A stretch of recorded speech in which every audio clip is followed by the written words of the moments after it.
Hey folks, welcome back to Carefree Observatory.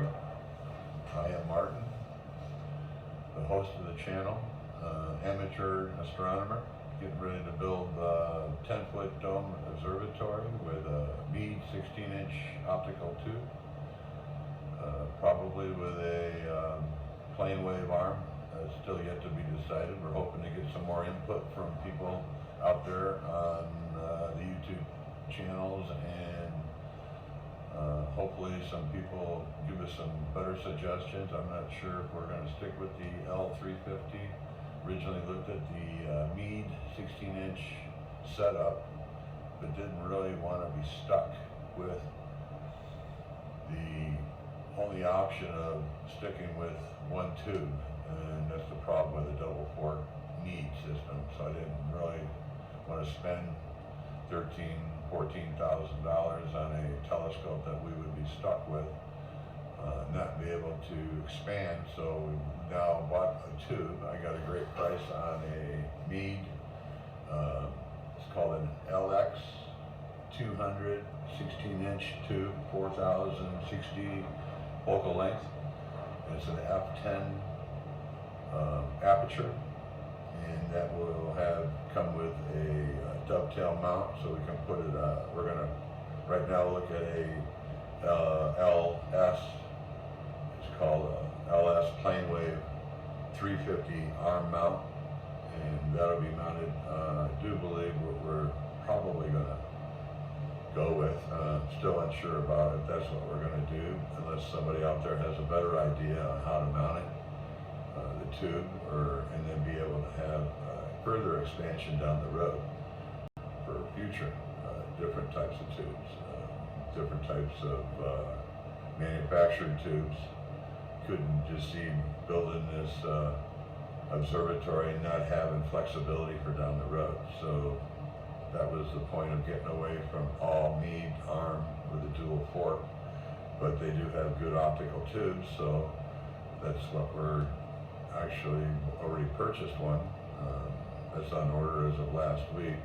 Hopefully we'll see that sometime next week, and we'll get you an unboxing of just the tube, which isn't much, but want to really get the construction going here. We're just doing a little bit outside prep, getting stuff moved out of the old garage so we can start doing some demolition and move forward. Right now we're kind of moving backwards, so there's going to be a little delay there. We do have a permit in hand. I've got a year plus to do the observatory, so I don't see it taking no more than 6 to 8 months. Complete start to finish, remodel of the pool area, build the observatory, 3-car garage, storage, get it all landscaped out. It should go right along. But we're going to give you a bird's eye view going through the whole process, watching how it's built. So we'll do kind of like a time lapse. We'll set up one of my security cameras to catch the construction, and then we'll go back and edit it out. Obviously, you don't want to give too much personal information as to my family. That's always private. But what I'm doing here is, construction of an observatory, and my alternative thought and wanting to do would be to second Bruce Seasall, to be a second to him. If I can catch the same video that he records at the same time from Quebec, Canada, on the east coast of the continent of North America, and I'm on the west coast, and we're recording simultaneously, same spot on the moon, and he picks up something and he sees something, I can go back to my video and pull it out and take a look, see if I see something zooming in, and if I do, I'll send it over to him, and there you go. You've got 2 separate people, 2 opposite sides of the continent, recording the same time at the same spot on the moon, and that's undeniable as far as I'm concerned as proof. And that's what my intent is to do, to help him, help myself, and bring the truth out of what's going on the moon, if we get that far with getting something recorded up there. Bruce gets updates it all the time. I'm sure with the equipment that I will be purchasing will be adequate enough to do just as good, if not better.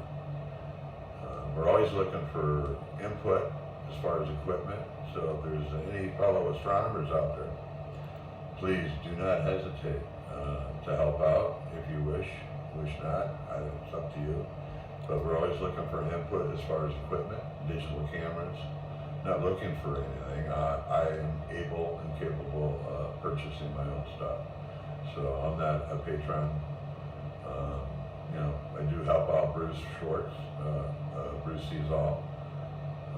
I'm an avid, shall we say, I donate, help him out. He deserves it. He's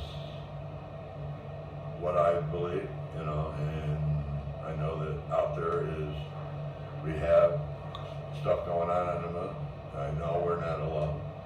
My wife, she's witnessed the UFO. I witnessed the UFO. It's just a matter of getting it on film and getting it recorded and providing it to the public. Let you, the public, make a decision on your own of what you think is real and what we or perceive is real. And the government doesn't really help us, so we can do what we can to provide to the people, and you guys make the choice and decide what you want to believe. So for now, let's go outside and take a look. There we have the rented storage closet. We had to empty out the garage. And then of course, first dumpster number 1. And then I got my John Deere 30G excavator, which will come in handy, taking out the concrete walls, concrete footers, and digging the new footers for the new building. And back there is one of my trailers, and you can see the outline. I'll get a drone up in the air for you so we can see the outline from overhead. But that whole section of wall comes out. It's where one of the garages and the observatory actually sits. And then there's the old garage, which will be converted into a family room. I'm doing some low voltage digging here and getting a few things squared away before we actually start the footings. And then we got the guest house over here, which I use for my construction office. And then down one of my driveway entrances. Here we're inside the pool area. That wall gets removed. You see where we removed the cap. And we got Black Mountain up there in the background. And this wall gets pushed out about 40 feet the other direction, away from the pool. That'll expand the pool area. My dog will appreciate that. And this all patio cover along the back of the house. We're going to expand it all the way from the utility closet all the way past the fireplace, over past the kitchen, and into the new family room, which will have a much larger patio with a wood-burning fireplace for outside. And then this end of the house will be the new three-car garage with the observatory entrance on this side.